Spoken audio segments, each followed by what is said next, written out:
I'm convinced, because I have seen this play out with I think every single one of the clients I've ever worked with, that they're rarely ever emailing anybody. And then we start working with them and we start emailing people. And you would think that I was a magician. Yeah.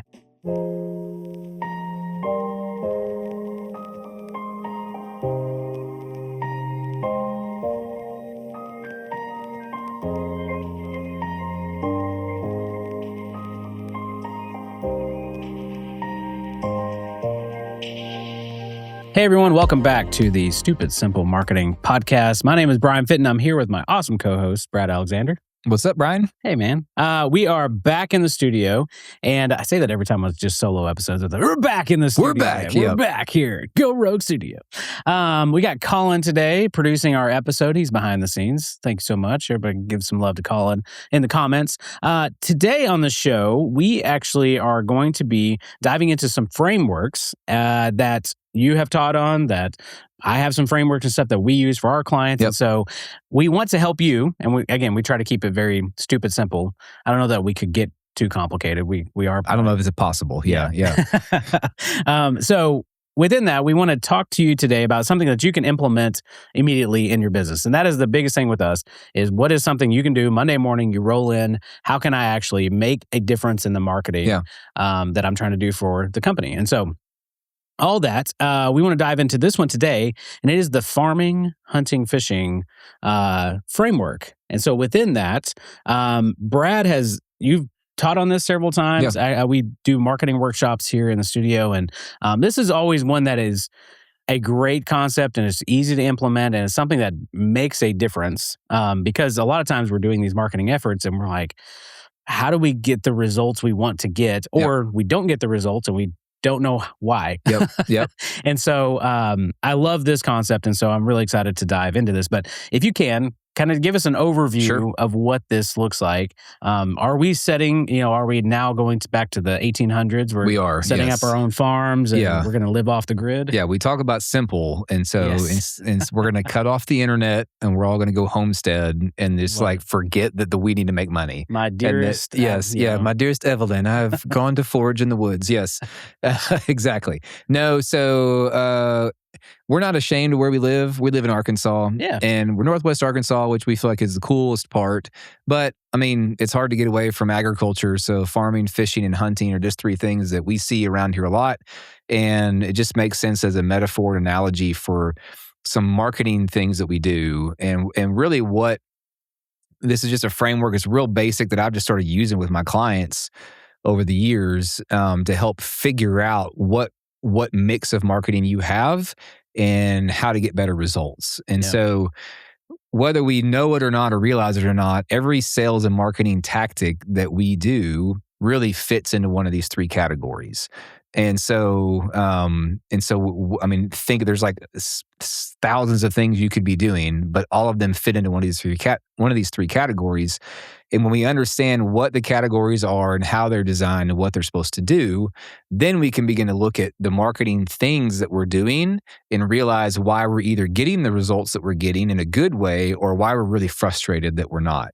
In the conversations that I have with people, usually when they get fed up with trying to do their marketing or something that they tried, they're just like, it just doesn't work. It doesn't work. I tried social media and it doesn't work. Or I tried email and it didn't work, right? And that could have been true that it didn't work. And there could be a lot of reasons for that. But usually it's because we have expectations around what the marketing thing is, and we confuse those with the kind of results it's designed to give you. And so, I use the farming, fishing, and hunting metaphor because I think about like nobody goes out into a pumpkin patch and casts a fishing reel and they're like, oh, I'm going to catch some pumpkins, right? Or you don't go on a boat with a shotgun and you're trying to like shoot the trout. I mean, some people in Arkansas may do that, or you're not like throwing seeds into the lake, right? You know, I'm gonna plant some corn, throw them in the water, right? Like you don't do that. And so just because that's a silly way to explain it, but the same thing applies to all the sales and marketing stuff. And so that's kind of what we'll talk about in general. Does that make sense? Yeah. Kind of, okay. Yeah. Oh, yeah. Yeah. Okay. And I thank you for setting that up, because I think when I first heard it, I was like, okay, how am I going to put this into a marketing, Exactly. like how can I understand it? And I do agree that, one, we know we're doing these efforts and we're putting things out there, but it is nice to be able to say, oh, this fits into this category. And this is when I actually need to do that. And we have some other frameworks, and we're going to be discussing those in the future. But basically, everything is working in our cycles, right? Everything is working in tandem with each other. Yep. And if you look at it that way, rather than like, well, we did this campaign, it didn't work. I love that about podcasting, when people say, like, oh, we tried podcasting. And I was like, I would love to do an audit on your podcast and figure out why it didn't work. Right? Sure. Or what results were you expecting to get from it? That's an even bigger one too. Right. Yeah. I always tell people, I'm like, if 1 million downloads, if we wake up in the morning and you have 1 million downloads on your very niche business podcast, something has gone very wrong, and that's not good. Yeah. Yeah. Because we that's not the size of the audience most of the time that we're trying to serve, is not 1 million people. Right. So, all that to say, let's get into it. So, we are on our farm. Yeah. What does farming look like in the marketing space? Yeah. So you kind of imagine we're homesteading. That is a reality. Okay, I've decided to go live off the land, right? And it's me and my wife and my kids, and we're going out, and I've got to go out and we're trying to build shelter, I got a house set up, whatever else. Okay, we got rain coverage, we got cold coverage, we're secure that way, but we need to eat, right? And so for the long-term sustainability of that, I realized that, like, if I'm going to feed this family for the years to come, I know that I need to start farming some things. I need to have some predictable crops. I need to have some predictable food that I need to eat, and I can do some consistent work with and expect a decent result from that, right? And so farming is a baseline activity that we do in marketing. And to me, really all that is, if you're thinking about it like as your house and your homestead, this is literally what it is. It is like it's your CRM and it's your email list. Okay. Yeah. This is the contacts that you have built, that you have gathered, that know who you are. They're not cold people that have never heard about you before. This is people who have given you their information, or you've met somewhere and got their email address, or they're former customers, or they're people who decided to sign up for your newsletter, whatever the thing is. They are people who are on your contact list. Okay. And farming as an idea, you think about it like it takes consistent work over time, but the results, I don't plant corn and then wake up tomorrow and I've got corn, right? That's everybody realizes that's unreasonable to think about. But when we begin to translate into marketing, we'll think, well, I got their email address and I sent them a couple of nurture emails and nobody bought from me. What's wrong? Yeah. It's like nothing's wrong. You're just planting, you're watering the seeds, and you're putting some fertilizer around that. And I like to say that is a front of mind concept, but we want to stay front of mind for our clients. So if we're consistently showing up in the newsletter, I'm not expecting them to make a purchase immediately. Now, it can happen, though. It can. And we want that to happen, right? But it's not the expectation of my one newsletter went out, now I'm going to get all this business. Yep. And so just like a regular farm, what you want to continue to do is you want to nurture it, you want to build it, you want to add to it, right? Maybe you start with corn, then you're going to add some lettuce, then you're going to add this. Like, you want it to grow, because long-term survivability is it like, if I keep tilling the soil and I keep planting seeds and I keep watering it and then I keep fertilizing it over time, I know there's going to be crops. Okay. Yeah. And so when we treat those activities, basically your CRM and your email list, like a farm, and you realize that's the core of what you're trying to build, that's the home base, you want everything to start there, then okay, great, I can go after these things that will help nurture it, that will help fertilize it, that will help plant more seeds, knowing that the cumulative effect over time will pay off. Yeah. But so many people that I talk to, email marketing they don't believe it works. They don't believe, well, it's my email list, what's that going to do? And where all of the data that exists on the Googles and everywhere would tell you that email marketing is still the absolute most cost-effective way to sell and market your stuff. Yep. Compared to anything else. I think it's like between 3,700 to 4,300% of an ROI when you do that. I don't know what kind of ads you've run lately, but getting a 4,000 return on that investment, percent return, nobody, we don't believe it. But the reality is, because the people who do it well, They do it consistently. They keep in touch. Yep. And so you can have a farm and it's there, but you have to work the soil and till it and do the things, which is like, better. You got to have a reason to email people. So like good videos, good podcasts, good articles. That's fertilizer that you're putting out into the soil. You're emailing the people, hey, here's helpful stuff. Here's good things to consider. You're not burning the soil by emailing them every day, right? That's like taking the nourishment out of the soil. You're doing it at a cadence that makes sense for your business. A major consulting high dollar firm is going to email less often than somebody who sells shoes and clothes. Like you can email somebody for apparel like 2-3 times a week because you got new stuff, and that's okay. But if you did that as like a lawyer, people would be like, why are you in my inbox all the time, right? Too much. Yeah. So that's kind of some of the fundamentals about the farm. Well, and we like to point out things of like what not to do or ways that people make mistakes. Yeah. And I think we've talked about this example, but in the pandemic, all of a sudden we got all the emails from everybody. It was like, I totally forgot I was on your list. Right. That's a bad example of not utilizing farming in the right way to be able to actually stay in contact, be providing value. So that way you do stay front of mind. Everybody hates the random email and that's where you get most of your unsubscribes too, because you've not done it right the first time. Yeah, 1,000,000%. Yeah. We all got that like, we care about you email from companies I didn't even know was on their email list. Evidently, I bought something on Black Friday 5 years ago and they never reached out to me again, but now they want to email me all the time. Yeah, that's the bad way of doing it. And that's what happens when you don't pay attention to it. But if you flip that to the other side of it, there's emails that you get every week from businesses that maybe you don't open. And you may delete to clean out your inbox, but you're not like, I never want to hear from them again. You're like, oh yeah, okay, great. Yeah, I remember they exist. They're the people I want to go to. Or we all have that email that it's still unopened because you want to read it later, that you scroll to, you go down to and catch up on it maybe. Like that's how we all interact with email. Yeah. And so just because people aren't necessarily opening everything or clicking everything, the fact that you were just consistently showing up, it's like, oh, they exist and I like them. They exist and I like them. That is real estate in their brain that is invaluable. Yeah. And that a lot of us don't, we just plainly ignore it. Yeah. One more thing before we move on to fishing. And this is in real time happening for me, by the way. Getting those emails that, one, I don't want to unsubscribe, don't usually have time to read.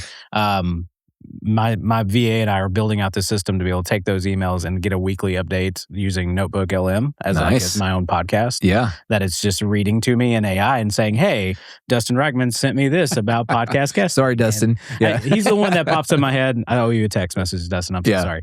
But just like those that I'm like, I'm very interested and I want to support my friends' businesses and they are phenomenal resources. I don't want to delete those, but I'm also trying to figure out when I can read them. Yep. And so there are systems to be able to say, like one, being able to say, hey, you don't have time to read this email? Here's an awesome way to be able to consume this content. And again, stay rent-free in their head because we all have those people that we want to do business with at some point. Yeah. It just, the timing may not be right. Yeah. And I mean, the last couple of things I'll say on the farm, which again is really just at the baseline level, it's email marketing is really what it is that I'm convinced, because I have seen this play out with almost every single one of the clients I've ever worked with, that they're rarely ever emailing anybody. And then we start working with them and we start emailing people. And you would think that I was a magician. Right? Like, oh my God. And it's like, oh my gosh, what? And it's like that you will, I can't guarantee this, but I would say, I would imagine that you could probably even expect to 30%, maybe 50%, even double your revenue. Yeah. If you just adopted a principle, I'm going to email my list twice a month, maybe weekly. Yep. Like just that you do that, and you will be astounded at what will happen, because then you will have an excuse when a promotion does come up or you want to make a sales push and you push it out to your list. They're not like, I haven't heard from you in 3 years. How dare you? And they unsubscribe. It's like, oh, they have something going on that's unique right now. Yeah. I'm going to open this and maybe I'll buy it. And so you have permission to sell to them because you've been just nurturing and feeding and watering for a long time. And there's an actual email relationship. You've earned that right to be able to do that. Because again, like you said, if I'm emailing them weekly, let's bring some value, bring some insights, show them why you are the authority in that space and serve them well. So that way when you do, there's an old Gary V, like jab, jab, jab, right hook. Yeah. Like that's the thing, is like 3 value pieces and then you come in with an offer. And so there's a very basic structure if you want to follow that. Yeah. Give, and then ask. Absolutely. Yes, that's kind of the farm part of it. Let's talk about fishing. Yeah, so here's the deal. And before we jump to fishing, just to say this, like if I go out to survive with my family and I don't build a farm, then I'm living on survival mode every day. Every single day, it's like, what am I going to eat? Yeah. Oh, crap, we don't have food. What am I going to eat? And so you think about your marketing activities, the same thing.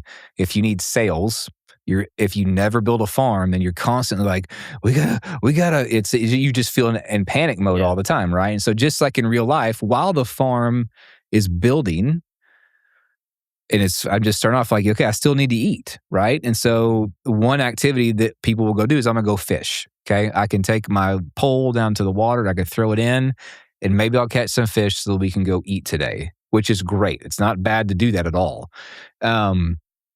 Fishing is a supplementary way to add to your marketing mix. But what fishing activities are in the marketing and sales tactics, think about anything that you think of where you literally have to wait for somebody to come talk to you. Okay? You have a hook in the water, you have bait out there, but you are not the instigator or you're not the one that is initiating. You are waiting for them to take action. Okay? And so this is like classic is like SEO, right? We want to make sure that we can be found online, but I'm still waiting for somebody to search for that thing that needs it before they click to my website and then contact me, right? I can't control if a fish is hungry. I can't make a fish put his mouth on my hook and bite it. Okay. And so, but I'm going to go put my pole in the water and wait. So SEO, like digitally, that's one. Anything organic content, like a podcast like this, we're putting it out there, people are listening to it. You and I both have businesses, and I don't know if you realize this, but we would both like to work with you. And so, and so like you can contact me or you can contact Bryan, but we're not pushing that right now. We're just putting bait in the water. If any of your organic social content, it's stuff that's you're building online relationships, even like networking events, like you go out, you're meeting people, you're talking to them about what you do and they say, oh, that's interesting. And somebody says, let's have coffee about that, right? But you may meet 100 people and nobody asked you that at all. Okay, great. I didn't land any fish that night, but was it worth it or not? I don't know. But that's what fishing is. Even like if you're going to give a talk somewhere, like you get asked to present in front of a group and you have your whole thing that's like a keynote presentation or whatever it is, you still are waiting for somebody from the audience to come up to you afterwards or take the action on the slide you give them to say, I'm interested, tell me more. You've just put the stuff out there, but they still have to take action. And so what often happens is we will get really mad at fishing activities because we think they're going to produce farming results. Yeah. Man, I've been going to networking events every week and I've been posting on Facebook every day. I've been putting things on my LinkedIn profile. I've really gone in on YouTube and made videos and I'm not getting hundreds and hundreds and hundreds of clients, or I'm not getting I need 10 this week and no, but it's just crickets. It doesn't mean all that stuff is bad. That's just not how it's designed to work. Yeah. It's a fishing thing. You have to sit and literally just wait for the fish to be hungry. Yeah. Does that make sense? Yeah.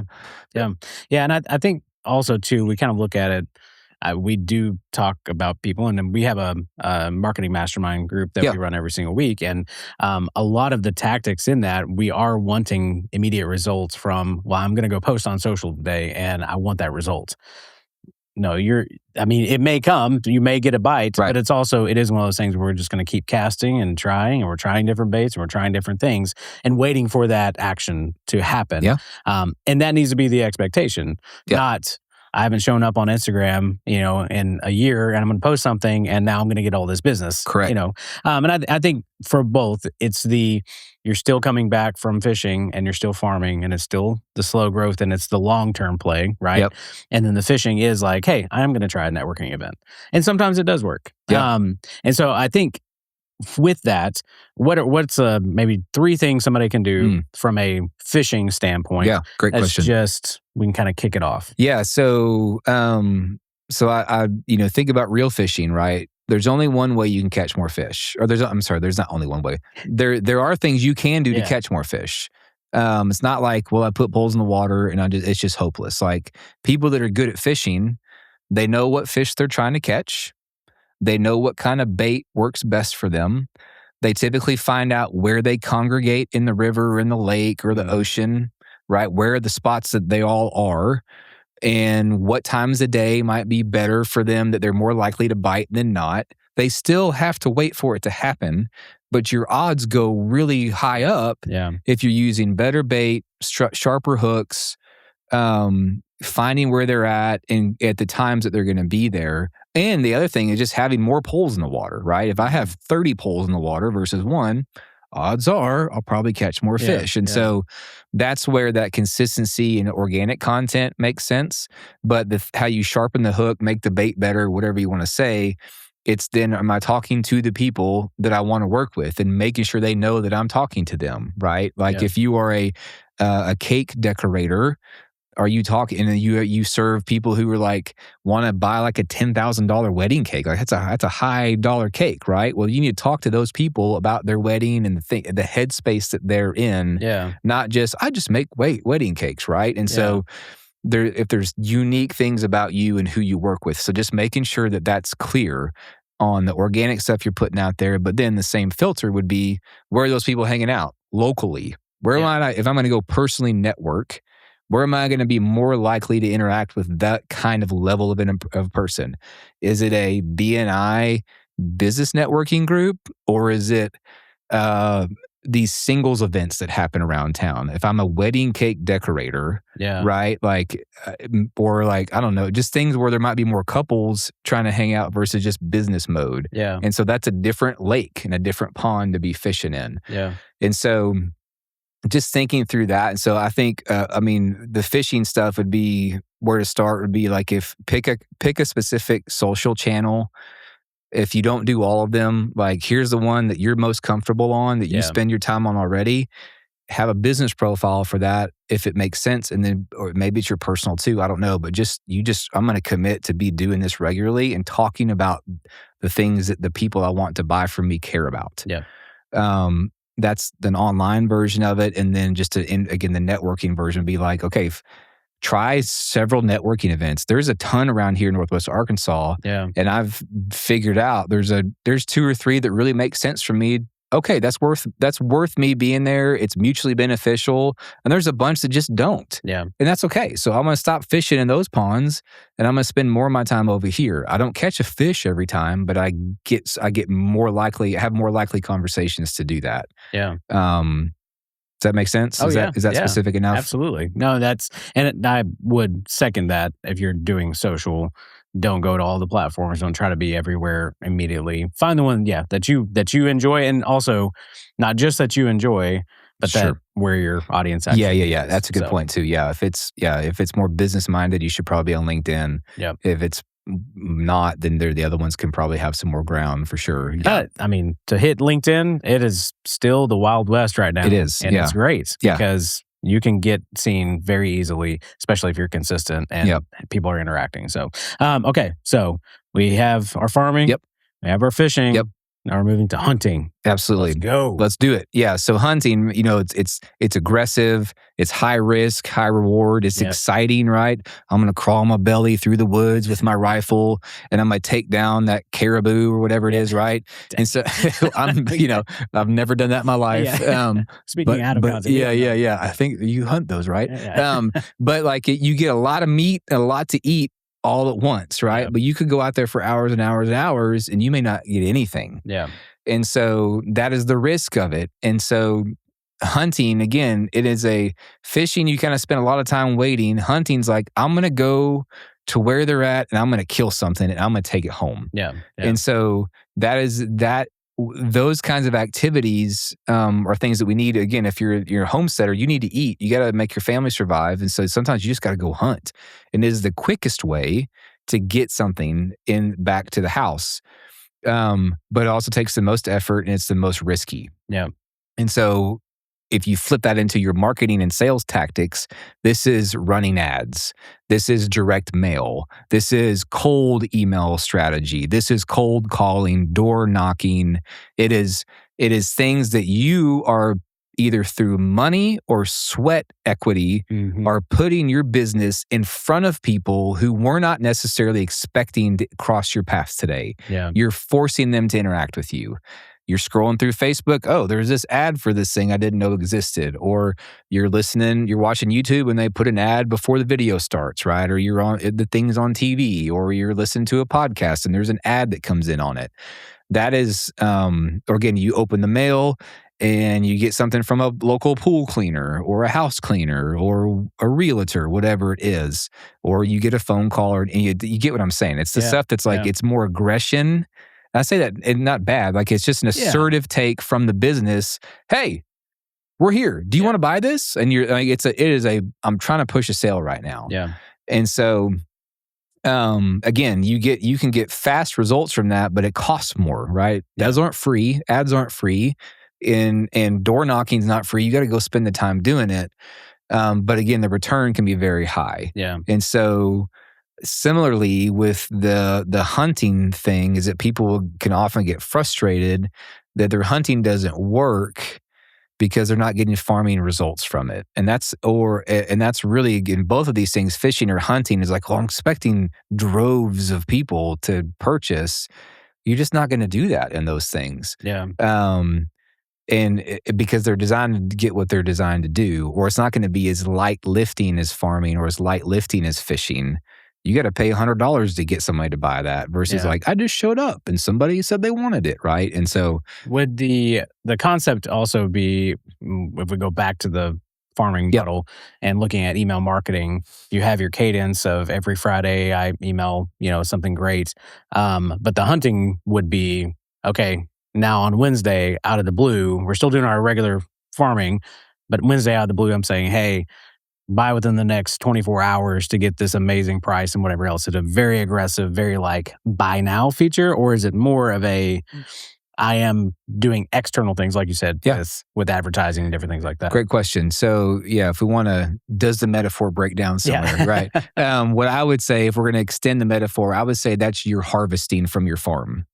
Oh, gotcha. Okay. Ooh, that's good. Yeah. So hunting and fishing are people who have never heard of you, or they're it's new people that you're trying to get in. And what I tell people is, you use your your fishing and your farming efforts fishing and hunting efforts. Sorry, you always bring that back into your farm. So anybody you meet, whether they become a customer or they become a network contact, put them in your farm. Yeah. Okay. So then you just can grow that over time. But as you're consistently pushing things out through email, if that's your farm system, then every 2 months or every month or once a week, whatever your business is, like we have a promotion, we have an offer, then you send that to your email list. And that's more like, I'm trying to harvest the crops that are ready. Yeah. And those that aren't, great, they're not. But like right now, if your email list is 1,000 people, that's 1,000 people that relatively know what you do. They know what you offer. They've either bought from you before or they've thought about buying from you at some time. And so you have 1,000 people that for literally no money other than the email software, you send a series of emails to that you're trying to get them to make a decision to purchase now. Yeah. However aggressive you do, that's up to your business style. But it's like, hey, I have this. Do you want it? Well, that captive audience, you think about how much more likely they are to purchase from you than somebody who met you for the first time at a networking event or met you, got your ad on Facebook, right? Yeah. And so you may reap 10% of those people. That's 100 people. Yeah. That all you had to do is just, for the past year, I've been emailing everybody. And those 100 people at this time, you know what? I'm ready for that. Yeah. oh, wow, okay, so you're not harvesting all 1,000 at a time, but you make a harvesting effort, and 100 of these people are ready. Yeah. And that took very little work. Yeah. It took consistency over time. But yeah, you're not having to like create the cool ad campaign and do all the stuff and get the trade show stuff. And like you're just like, hey, we're running a special, 20% off. Yeah. It's closing on midnight. Do you guys want this? Yeah, I do. I know who you are. I like your stuff. I've been wanting to buy. Now's the time. Yeah, and I think that's great. It makes me think, honestly, of my father, he was a outside salesman, ran a bunch of like sales teams for 30 plus years or something crazy. And so he loves that. He loves interacting with people, and just some people are built like that. I'm not. So, sure. But I love his techniques of like connecting with people, doing that quick, like, are you my client? Or are you not kind of weeding out, like, is this something that's going to be beneficial for you or not? But now he is now running his own business, and he's learning the farming and the fishing side of things. And he was like, oh, this can work. Yeah. It's different than what he's used to. Yeah. But he's able to use now some of that, and that's more of what I do. And so I'm able to speak into that of like, what does it look like to actually connect with more people? And then you put your ask out there and they respond as well. And so I love that. So as we wrap up, again, what's something in the hunting area? You mentioned trade shows too. I didn't even think about that. I was like, that is very much a hunting. We're going out. Mm-hmm. We're talking to people who've never heard of us before. And so, but what are some things that people can do this next week, this next month to do some hunting activities? Yeah. I mean, I think it would be maybe an extension of any of your networking that you may try to do is like, okay, I've interacted, I've connected with such and such of these people online, then that would be a direct next step. Like I'm thinking of people that I met at an event, I've connected with them on LinkedIn, and I don't have their email or phone number yet because we're not there yet, but I may direct message them on LinkedIn saying, hey, I enjoyed meeting you a couple of weeks ago. We talked about this. Hey, let's grab coffee and see if there's makes sense for us to maybe work together. Yeah. Here's some things I've got to offer. Like it's a more natural step to do that. But that's a simple thing that doesn't cost money, but takes some energy. Yeah. Or it may be, maybe if you're a local business service provider of some kind, it may be like, you know what, we really need we're not doing Google ads.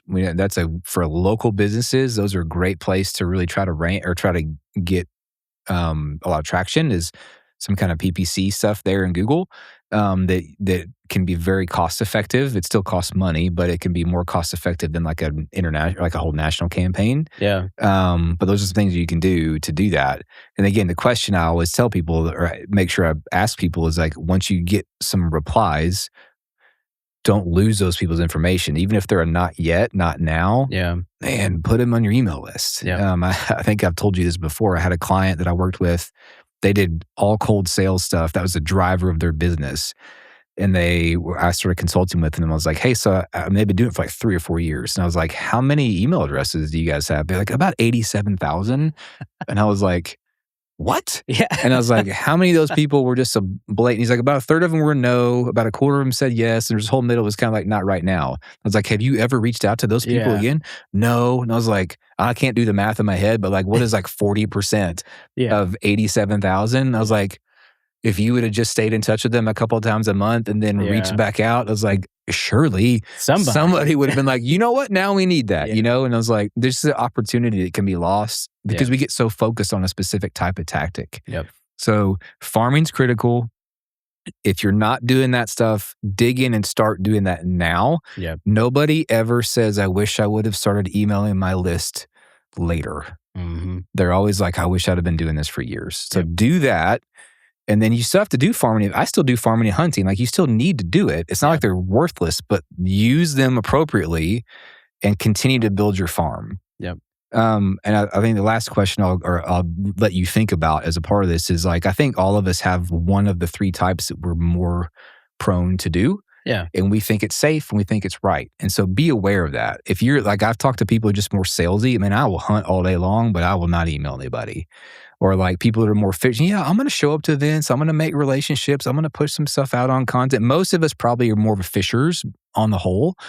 And it's okay. But just realize the kind of results you're currently getting are directly tied to the kinds of activities that you're doing. And so if you need more aggressive results, then you're going to have to do more farming and more hunting.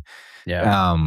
Well, I would even say, even if it is something that you're not naturally don't want to do, like me, it's hard for me to go door knock, right? Right. But a hunting tactic would be, hey, I have somebody who has great connections.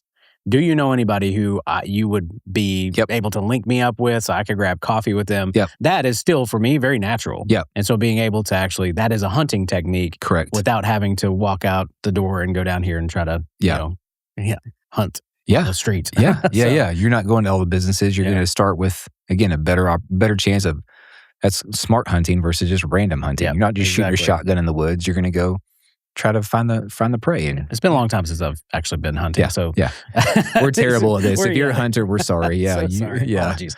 Well, hey, thank you so much, Brad. We do appreciate this framework. Yeah. So you out there, you got lots of action items. We always try to give you something to do Monday morning when you come into the office. So try that out. Let us know. We'd love to know what's working for you, what's not, and also too, what are additional maybe advice and stuff that we can share with the rest of the audience. So thank you so much for listening, and we will catch you next week.